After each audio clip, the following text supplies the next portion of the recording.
Hello, my friends. Welcome back. This week, I wanted to speak with you about something that is so common amongst the majority of the world, and that is stress. Yes, stress.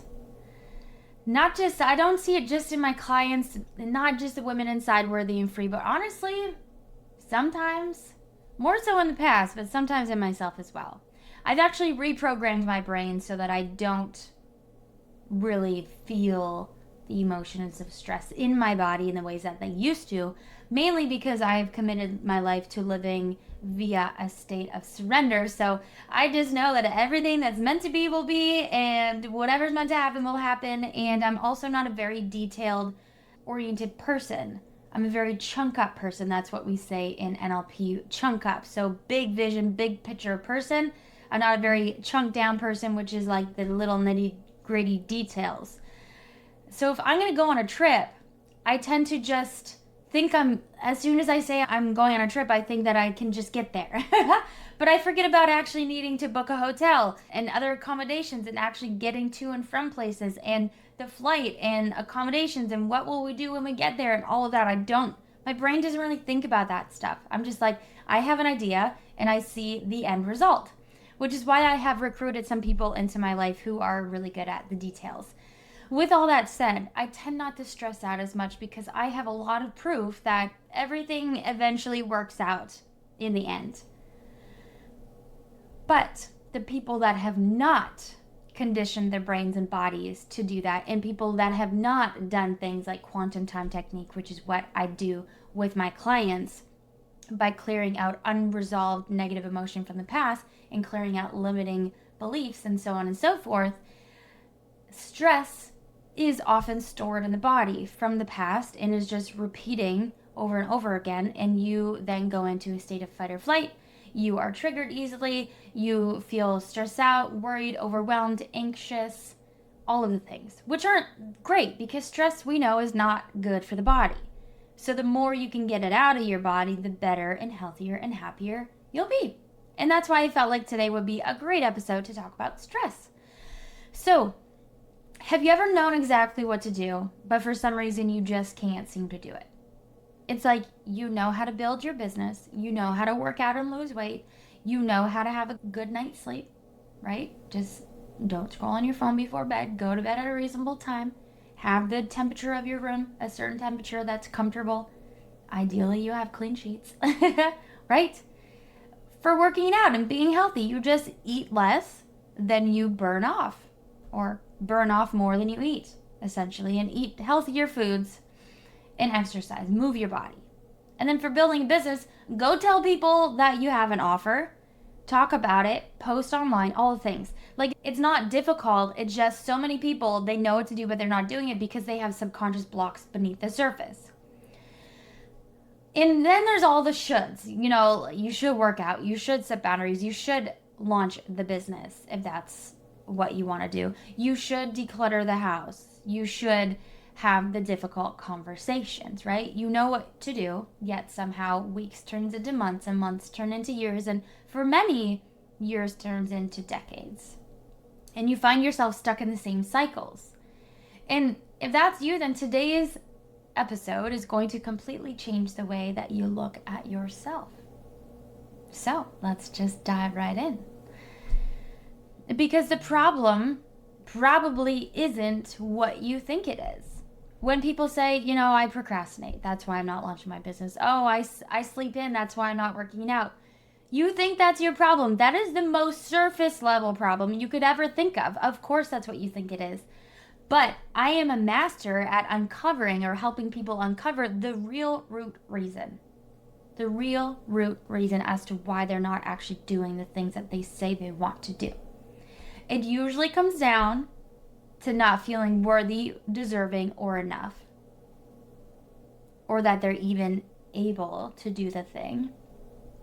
Maybe they feel deep down that it's not safe to lose weight, or they're not capable. Maybe they feel like they can't actually lose the weight or achieve the goal. Maybe they don't feel worthy of having a healthy, lovable, sexy body. And I'm not saying that you don't currently have that now, but if you're wanting to lose weight or start a business, you probably don't currently have something that you want by having and doing those things. Am I wrong? Most people think that they have a motivation problem or a procrastination problem. Again, that is the most surface level thing that you could think of. If change was really that easy, way more people would do it. But your unconscious mind, number one prime directive is to keep you safe and alive. And so it's going to have all of these beliefs so sneakily hidden that you need to find the perfect key to unlock the lock. Except there's a bunch of locks in there that you don't really know where the keys are and how to find it and how to open it. And therefore how to reveal the real true reason as to why you're not doing what you're doing. I love helping people uncover this because the moment they have their breakthrough of, oh my gosh, I had no idea. You know that their life is never going to be the same again. Because once you see it, you can't unsee it. Once you see a pattern or a belief or a block, you can't unsee it. And then once you see it, and we clear it out at the root using neurolinguistic programming, NLP, using quantum time technique or timeline therapy, or just using simple sleight of mouth patterns, language patterns, reframes, that's when you actually create lasting change. I love it so much. I help my clients get insane results very, very fast. And if that's you and you want my help, then reach out to me. But let's continue on because I go off on tangents sometimes. Okay, so most people think they have a motivation problem. They think, I just need to be more disciplined, or I need to stop being lazy, or I need to get my act together, or it's just not the right time. I just don't have the money. But what if none of that is actually true? I mean, maybe, but what if none of it is actually the reason or the problem? What if the real reason you're not taking action isn't because you're lazy? Maybe you're actually not lazy at all, right? What if it's because your nervous system is overwhelmed? What if you're operating from chronic stress? A client of mine inside my group coaching program, Worthy and Free, which is launching again at the end of June. We start July 9th. She had no idea that she was operating from stress 24/7. And then once we uncovered how it is that she was doing stress, literally she was talking herself into feeling stress. I've had conversations with people recently that said, oh my gosh, for the next 2 weeks, I'm going to be stressed. I'm like, why would you say that? And they said, well, in the past, whenever I was doing this one thing, I was always stressed. I'm like, okay, great. Now that you know that in the past you were stressed, now you can know that you don't have to be stressed. What do you have to do in order to not feel stressed? I was speaking to someone specifically. She said, I'm going to be stressed for the next 3 weeks. I'm like, wow, that's a long time to be stressed. Why are you going to do that? And then they're like, well, last year, same things were happening, and I was very stressed. I'm like, okay, do you want to not be stressed? And they're like, yeah, of course. I'm like, okay, I mean, yeah, the obvious answer would be yes, of course. However, not many people are actually willing to look inside themselves to uncover the real reasons as to why they're stressed. Maybe they'll listen to podcast episodes like this, read a book about stress, go on medication or whatever it is. But until we uncover the real reasons why we're stressed, it's just a Band-Aid. And so I said, okay, what about this situation is causing you stress? It's like, well, it's way too much work for one person. I'm like, oh, okay. Can you ask for help? Yeah, I can ask for help, but I'm like, oh, we're getting somewhere. What do you mean by but? They said, well, I feel like if I ask for help, it means that I failed. I'm like, oh, so they feel like they have to do everything on their own, and what you do in one area, you do in other areas. I imagine this person is doing the same thing in all other areas of their life. And if that's you, you're probably nodding your head, not being able to ask for help because you feel like that's admitting defeat, that you failed.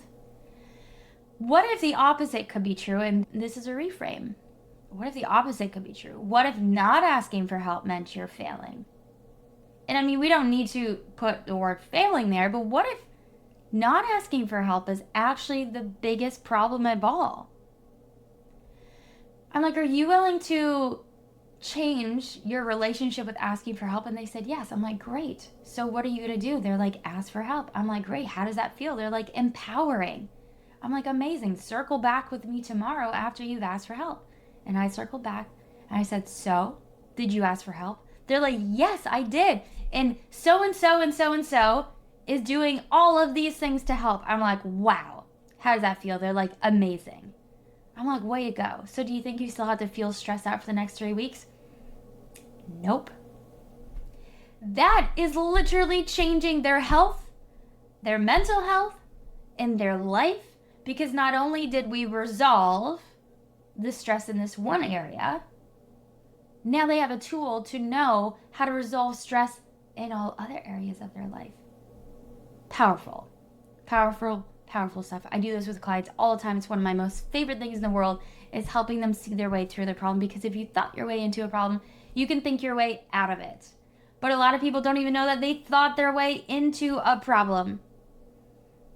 So many blind spots. We call that unconscious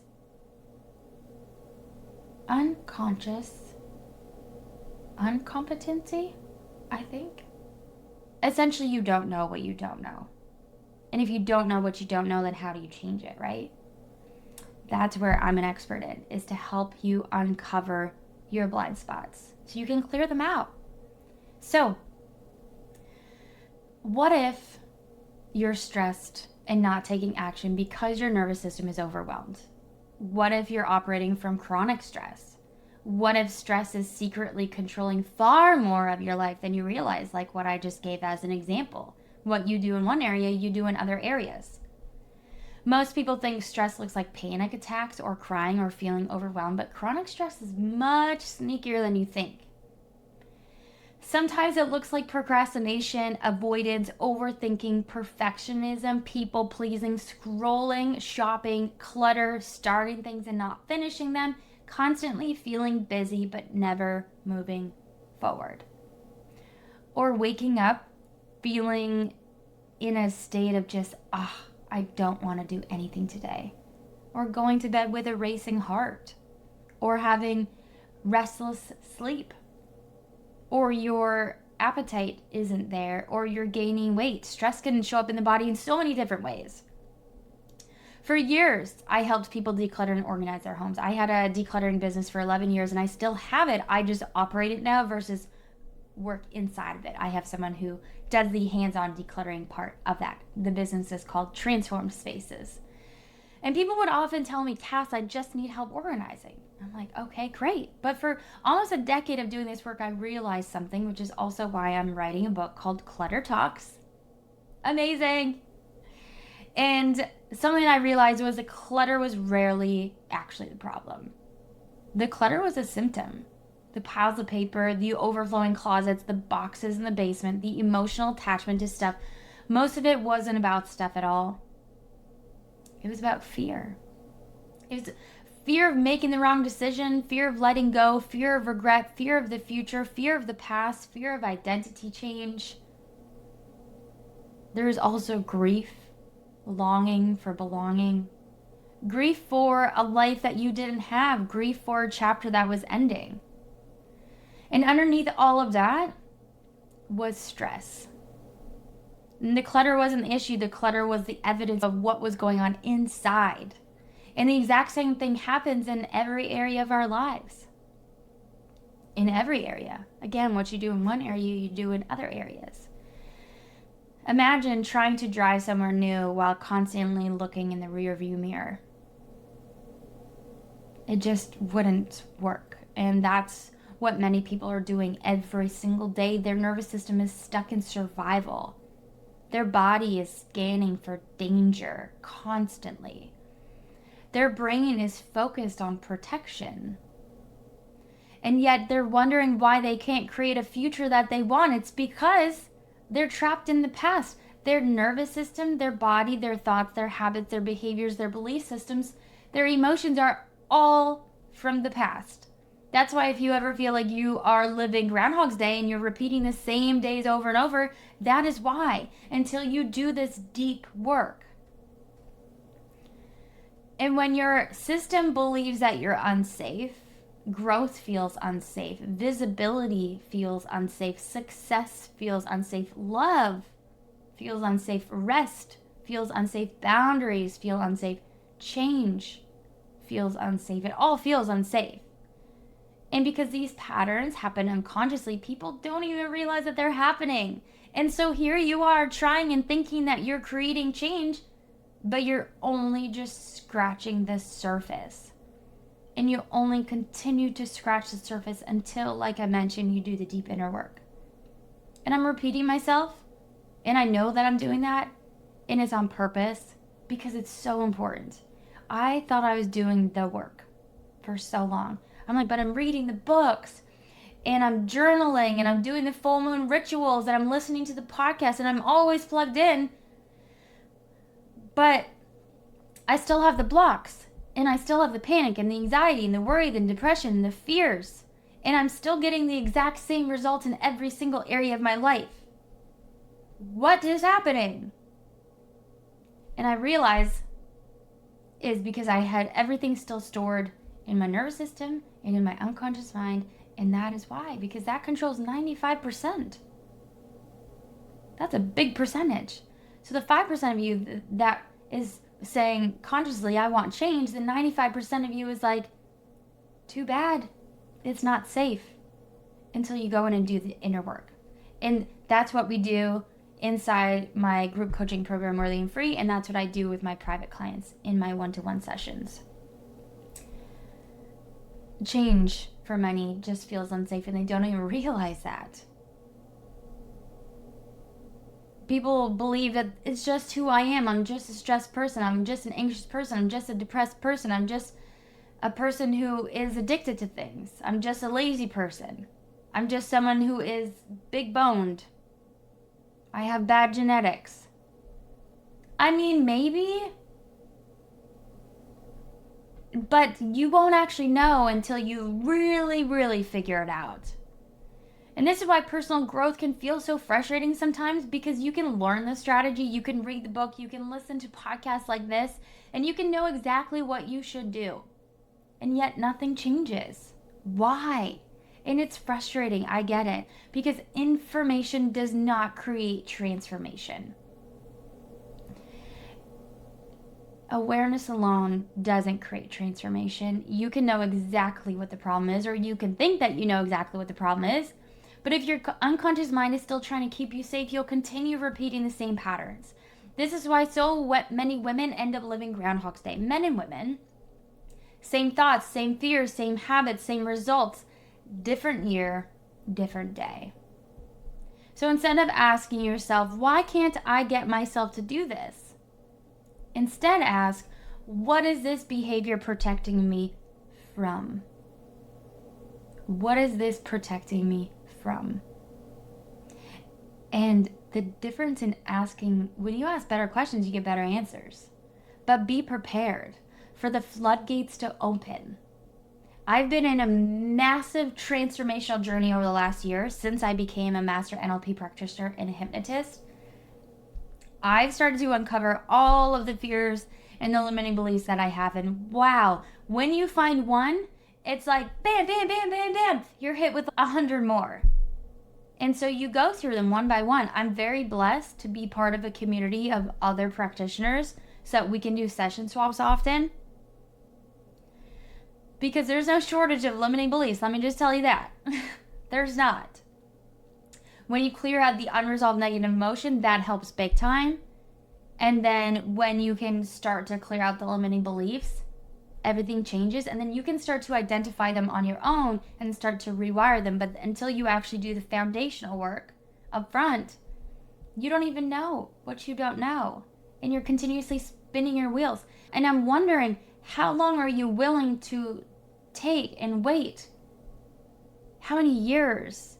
How much money? How much stress on the body are you willing to take before you decide enough is enough? I need to do the unconscious rewiring work, the subconscious work that will really get me to see lasting changing results. I personally waited way too long. I thought I was doing the work, but this is the work. I mean, it's all the work, but listening to more podcasts and getting more information isn't going to help you change. So that question changes everything. What is this behavior protecting me from? Because procrastination is serving a purpose.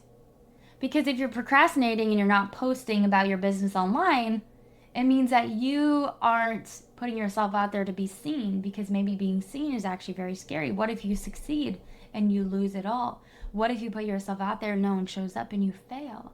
What if you're judged negatively? What if no one wants what you have to sell?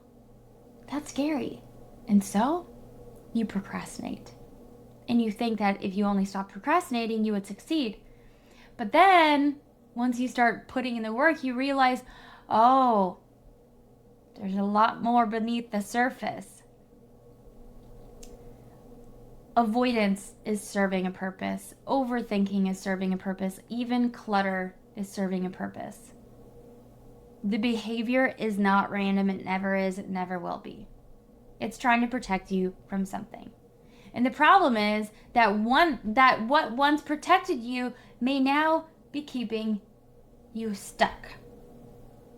Thank you, unconscious mind, for trying to keep me safe, and you've done a really great job up until now, but it's time to change the software. Yeah? The women who create massive change aren't necessarily more smart. They aren't necessarily more disciplined. They simply become aware of the pattern running underneath the surface. Because once you see the pattern, you can change the pattern. And you can't change what you don't see. And that's exactly why I'm so passionate about this work. So passionate, not because I want people to work harder. In fact, it's actually very easy. When you're being led by a professional like myself, it's very easy. You don't have to do the hard work. You don't have to do the hard thinking. Like when I would go to talk therapy, it served the purpose for when I needed it. Because I didn't even see my patterns. So it really helped when I needed it until it didn't help anymore. And I was driving there thinking about the problems to talk about in the session to use up the time. I'm like, what problems did I incur this week? Because we need something to think about and talk about. I'm like, are we going to clear out the skeletons in my closet yet? Because I feel like there's so much unresolved stuff and I don't really know how to lead us down there. And so talk therapy, amazing for when I needed it. And then NLP and quantum time technique, which I became certified in because it changed my life. That was the work. I love helping people get the results that they want. The goal is removing what's in the way of who you've always been. And as you do that, you become who you actually are. They say you can't get what you want by being who you currently are, and that is true. But who you currently are is really just a version of you behind a bunch of masks and layers of protection that you've put on up until now since you were a child. So we're just taking those layers off so you can finally meet yourself for the first time maybe ever. It's an amazing journey beyond. It feels so enlightening. And then you start to not give any fucks about what people think or say about you, because you're so rooted and grounded in who you are that it doesn't even matter. Not even a little bit. I had never asked for feedback when I hosted events and programs in the past. I just wanted people to know, can I have a testimonial of how great it was? I was terrified of negative feedback, of people saying things that didn't match up with what felt safe in my body, which is anything other than great job, Cass. So I've been doing a ton of work, and I finally sent out forms to ask people, what did you like about the event? What did you not like? What didn't make sense to you? What was confusing? What do you wish was not there? And every time I read a new submission, I take a breath and I let it go, and then I read it. Because I've programmed my body, my nervous system, to feel safe to receive criticism and feedback, constructive feedback. Because if I don't know how to improve, how am I supposed to improve? It took a long time to get here, though, let me tell you that. I do reprogramming in my body and my mind every single day, so that I can reach the levels that I know is possible for me. You can't think your way through change, you have to do the work. So if today's episode resonated with you, I have something coming up that I think you're going to love. I'm hosting a live meetup virtually, and I also have many in-person meetups coming up as well if you live in Ottawa, Canada. It's called I think it's on May 8th or June. I think it's on June 8th. I could be wrong, but just check the links in the show notes. It's called The Real Reason You're Not Taking Action Even Though You Know What to Do. This is going to be an interactive hot seat coaching where we're uncovering the hidden blocks beneath the procrastination, self-sabotage, avoidance, perfectionism, fear, overwhelm. Because the real reason you think you're stuck is not actually the real reason. We'll be doing some powerful work together. So grab your spot now by clicking the link in the show notes. Meetup.com/CassHenry is where all of my events are always posted. And if you are interested in going deeper, Worthy and Free, my signature group coaching program where we rewire your mind and nervous system, we clear out those blocks, and you literally start to see yourself in your life completely differently because you change the lens through which you're seeing your world. And when you do that, everything changes. Extremely powerful. It's my 10-week transformational experience where we identify and clear the subconscious patterns, emotional triggers, and limiting beliefs that keep women stuck in the same cycles year after year after year. So all of the details are linked below. For Worthy and Free, go to www.casshenry.com/worthy. And until next time, a little quick reminder, you don't need more discipline or more willpower. You need to understand the pattern, because once you see the pattern, you can finally become free and change it. Thank you so much for listening. If you listen and you haven't subscribed yet, please make sure you go ahead and do that. Share this episode with a friend who you think might benefit from it. And take 5 seconds to leave a 5-star review if you loved it. And if you didn't, just keep moving along. Okay, sending you so much love. See you next week. Okay, bye.